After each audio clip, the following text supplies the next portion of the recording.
दोस्तों एक वक़्तनी વાત है, બે ડેટકા दूध भरेला एक માટલા में નાના માટલા में પડી ગઈ.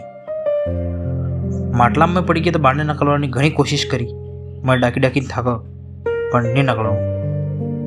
ગોળ ગોળ તેરી તેરીને થાકો. મેં જેટલો તરા એટલો તરી તરીને થાકો નહીં નીકળવાનું.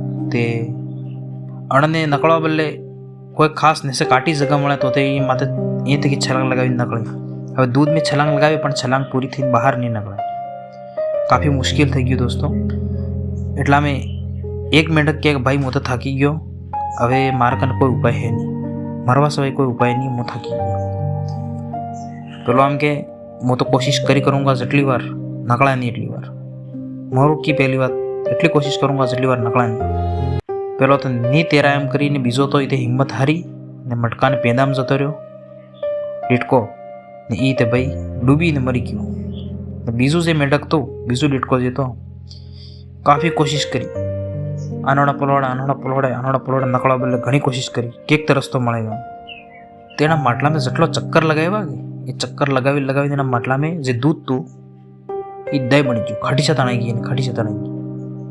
તો જે ઉપર મક્ખન બની ગયું કે એણે તરીને પૂરા દૂધનું દહીં બંધાઈ ગયું, માથે ઘી આવી ગયું.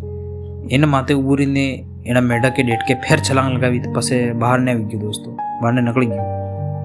આની કહાનીથી કે આપણને શિક્ષા એ જ મળે, ઈશ્વર ભગવાને જે એની જ મદદ કરે, જે ખુદની મદદ કરે, खुद काम नहीं करेगा तो પછી ઈશ્વરે ભગવાનની મદદ નહીં કરેगा. આપણે ચેનલને લાઈક શેર સબસ્ક્રાઈબ બી કરજો यदि નવા હો તો તમે. ધન્યવાદ. આપણે ફેર મળા અગલે વિડીયોમાં.